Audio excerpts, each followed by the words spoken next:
అదే RTV app వార్తల్ని క్షణాల్లో చదివే అవకాశం ఉంటుంది. ఒక న్యూస్ పేపర్, ఒక టెలివిజన్ ఛానల్ మీ చేతుల్లో ఎప్పుడూ ఉంటాయి. ఈ కార్యక్రమానికి అధ్యక్షత వహించిన మన కమిషనర్ గారికి, అలాగే ఈ కార్యక్రమానికి ముఖ్య అతిథులుగా విచ్చేసిన మన మంత్రివర్యులు టీజీ భరత్ గారికి, అలాగే కోడుమూరు ఎమ్మెల్యే బొగ్గుల దస్తగిరి గారికి, అలాగే కుడా చైర్మన్ సోమశెట్టి వెంకటేశ్వర్లు గారికి, వేదిక పైన ఉన్న చైర్మన్లకు, కార్పొరేటర్లకి, డైరెక్టర్లకి, అందరికీ ఇక్కడికి విచ్చేసిన లబ్ధిదారులకు, సోదర సోదరీమణులకు, ప్రెస్ సోదరులకు అందరికీ నా హృదయపూర్వక నమస్కారం తెలియజేసుకుంటున్నా.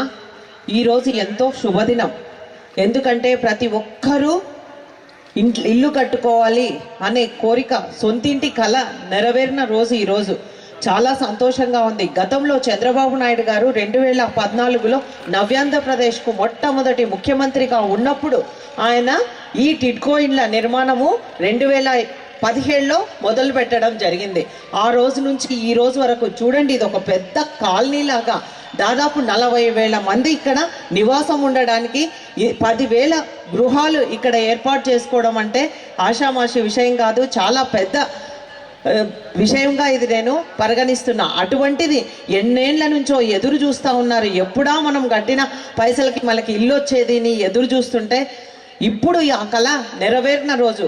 అందుకే ప్రతి ఒక్క లబ్ధిదారులకు కూడా హృదయపూర్వకంగా కంగ్రాట్స్ తెలియజేస్తా ఉన్నా. ఎందుకంటే మీ కళ నెరవేరింది. ఈరోజు ఈ కూటమి ప్రభుత్వం అధికారంలోకి వచ్చిన తర్వాత ఎన్నో కార్యక్రమాలు చేస్తూ ఉంది. దానిలో భాగంగానే ఈరోజు ఈ టిడ్కో ఇండ్లను కూడా మీకు ఇవ్వడం జరుగుతూ ఉంది.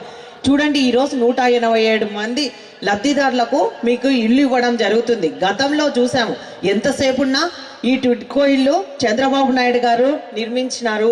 వీటిని పూర్తి చేస్తే గత ప్రభుత్వంలో ఉన్న నాయకులు చంద్రబాబు నాయుడు గారికి మంచి పేరు వస్తుంది, వాళ్ళు కట్టిన ఇల్లు కాబట్టి వీటిని ఇవ్వకూడదు, ఎంతసేపుడా తమ ఇచ్చినట్లు కట్టిన వాటికి రంగులు వేసుకోవడానికే వాళ్ళకు టైం అంతా సరిపోయింది గత పాలకులకు. కానీ ఈ ప్రభుత్వం అలా కాకుండా అహర్నిశలు ఈ ప్రభుత్వం వచ్చినప్పటి నుంచి కూడా ఈ 15 నెలల్లో ఎప్పుడప్పుడు లబ్ధిదారులకు ఇల్లు హ్యాండ్ ఓవర్ చేయాలన్న ఉద్దేశంతోనే ఈ ప్రభుత్వం పనిచేస్తుందని కూడా ఈ సందర్భంగా మీకు అందరికీ తెలియజేస్తా ఉన్నా. చూడండి, గతంలో ఇక్కడ అన్ని అంటే ఎవరు ఉన్న కిటికీలు అయితేనేమి, తలుపులు అయితేనేమి ఉన్న అదంతా పాడైపోయి దొరికిన వాళ్ళు దొరికినట్లు తీసుకొని పోవడం జరిగింది. కాబట్టి మళ్ళీ ఇప్పుడు ఈ ప్రభుత్వం వచ్చిన తర్వాత మళ్ళీ వీటికి నిధులు శాంక్షన్ చేసి దాదాపు ఇప్పటి వరకు 18 కోట్లు శాంక్షన్ చేయడం జరిగింది. ఈరోజు మీకు ఏవైతే ఈ 187 ఇళ్ళు ఈరోజు హ్యాండ్ ఓవర్ చేస్తూ ఉందో ప్రభుత్వము, వాటిలో కూడా మీకు కావాల్సిన అన్ని వసతులు కల్పించి అప్పుడు ఏవైతే పాడైపోయినాయో అవన్నీ లేకుండా మళ్ళీ ఇప్పుడు కొత్తగా మీకు అంతా సర్వాంగ సుందరంగా మీ ఇల్లు ఇంట్లోకి పోతే మీరుండి హ్యాపీగా మీరు ఉండడానికి అవకాశం ఉండేటట్లు ఈ కార్యక్రమాన్ని తీసుకొని రావడం జరిగింది. చాలా సంతోషం. ఇంకా తొందరలోనే మార్చి 31లోగా మొత్తం ఈ కాలనీ మొత్తం లబ్ధిదారులకంతా అందజేయడం జరుగుతుందని కూడా ఈ సందర్భంగా మీకు అందరికీ తెలియజేస్తా ఉన్నా. చూడండి, గత పాలకులు పాలన ఎలా ఉందో ఈ ప్రభుత్వం కూటమి ప్రభుత్వం వచ్చిన తర్వాత పాలన ఎలా ఉందో మీకే అర్థమవుతా ఉంది. ఒకవైపు అభివృద్ధి, మరొక వైపు సంక్షేమ పథకాలు.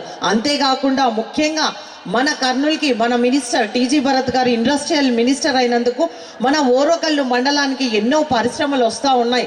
మొన్ననే చూసారు మీరు, మనము ఎంఎస్ఎంఈ పార్కులు కూడా అక్కడ ఓపెన్ చేసుకోవడం జరిగింది. ఏవైతే రిలయన్స్ వచ్చిందో, అలాగే సిగాచి అయితేనేమి, ఆర్పిఎస్ అయితేనేమి, ఇలా ఎన్నో పరిశ్రమలు కూడా ఏర్పాటు చేసుకున్నాం. మొన్ననే చూసారు మీరు, మనకు వైజాగ్లో సిఐఐ మీట్ జరిగింది. అక్కడ చూడండి, 13 లక్షల కోట్ల పెట్టుబడులు వస్తే 16 లక్షల మందికి ఉద్యోగ ఉపాధి అవకాశాలు దొరుకుతున్నాయంటే దీనిలో మన నాయకుడు చంద్రబాబు నాయుడు గారు ఎలా పనిచేస్తూ ఉన్నారు, అలాగే మనకి లోకేష్ బాబు గారు అయితేనేమి, అలాగే భరత్ గారు అయితేనేమి ఎలా పనిచేస్తూ ఉన్నారో, ఎంత కష్టపడతా ఉన్నారో, మన ఏపీని నంబర్ 1గా తీర్చిదిద్దడానికి ఎంత కృషి చేస్తున్నారో దీన్ని బట్టి మనకు అర్థమవుతుందని కూడా ఈ సందర్భంగా మీకు అందరికీ తెలియజేస్తా ఉన్నా.